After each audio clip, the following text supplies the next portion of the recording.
YouTube, I've got a real frustration with you. Because lately I've been focusing on short form content.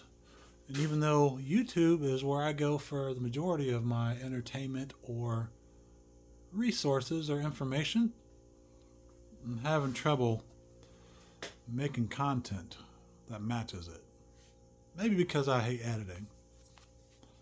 But I am determined to start making more content. And hang on, I gotta wipe my nose. So here we go. I'm gonna show a little update real quick. It's not gonna be very long. It's not gonna be very informative, but it's just gonna be something to upload. I want to see what the views do for a regular post, even though it is completely pointless as far as information or entertainment, really, to be honest. This is where we're at. If you're not, I'm gonna put it in the thumbnail, obviously, but I'm in the midst of doing a 9-inch rear end conversion in my 64 Impala, as pictured here,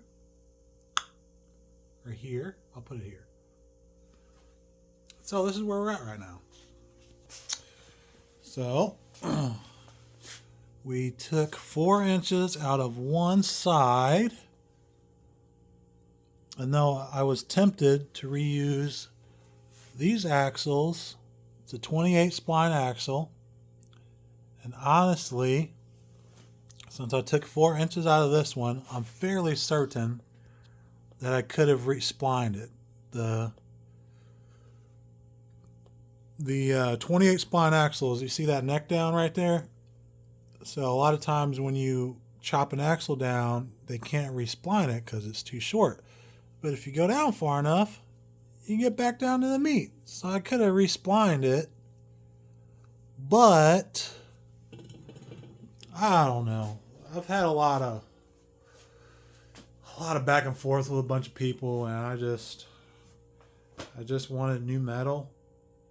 But then another factor came in where I got to talking about roller bearings with some folks versus tapered bearings. So this is like a lowrider build that I'm doing, or it's a current lowrider.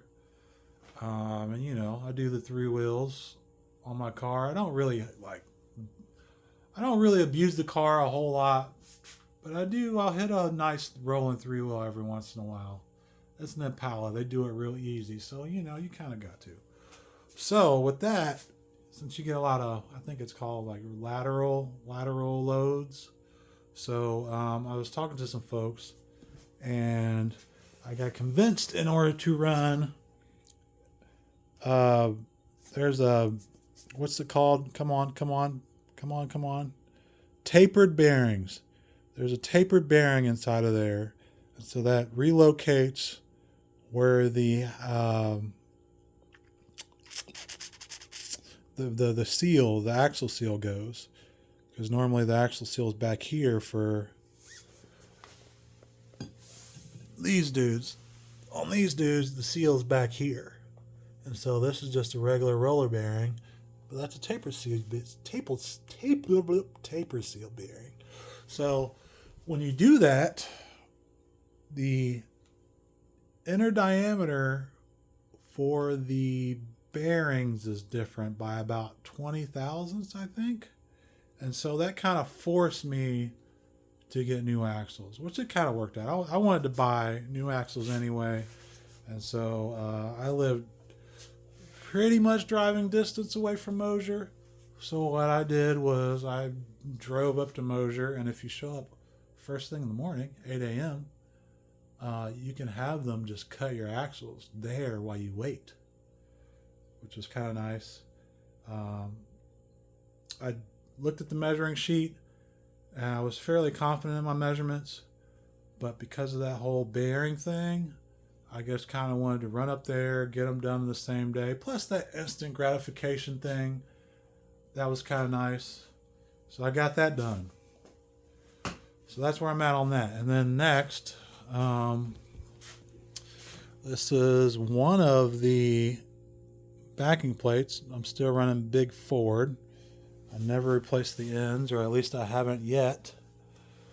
So the stock rear end had big Ford bolt patterns. So I'm refurbishing everything. I put everything new in the backing plates.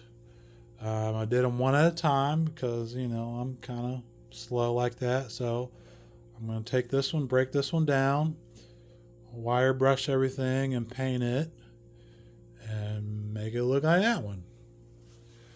Then next after that is going to be re-drilling the drums. The drums are still in pretty good shape. So I got to figure out, well, there's not much to figure out. I'm going to use this dude and we're going to drill it for 4 3/4 because that's what I need. I'm just doing a 1/2 inch stud, so I got to go a little bit bigger than stock, but pretty sure this rear end has 1/2 inch studs in it anyway for the 5.5. But anyway, the drums do not have to be an exact science. I will cite the source of the YouTube person that I watched the video of, but they made a hell of a lot of sense where they said that the drum holes don't have to be exact because the clamping force of the drum is what holds it in place. All it has to do is go on, and the brake shoes obviously have to grab where they need to grab, and you don't want it to be huge, but for the most part the holes for the drum are just to clear the lug, the lug nuts or the lug studs, and then they're just on there. It's not an exact science for this. Like my axle diameter is the same as this, so that's self-centering. So all these are doing is just got to clear. So I'll just, I'll use this and then I'll space it good enough, but doesn't have to be crazy. And I had a real heart to heart with my, because I'm trying to time versus money.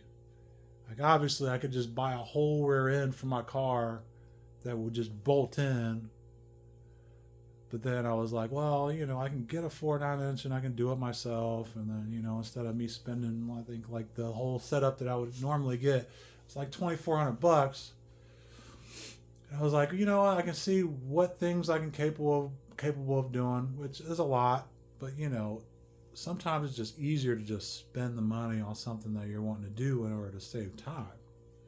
I'm not a spring chicken anymore, so time is money. And so this whole thing for the brakes was like $350. You can buy it off of Quick Performance. You can just bolt them shits right on, right? Very tempting. But as of right now, once both of these are done, I'll have $100 in refurbishing the brakes. And so I feel like that is a justifiable amount of time because I don't have a lot of time in them. And it's fun, I don't hate working out here. But anyway, I digress. My next step is, for the Chevy Impala, the lower trailing arm brackets are on an angle. I don't know what angle.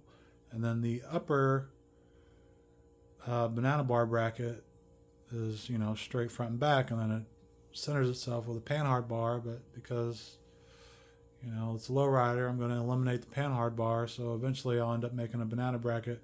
I'm getting off track, but what I'm wanting to tell you is I need to figure out the angle for this trailing arm bracket.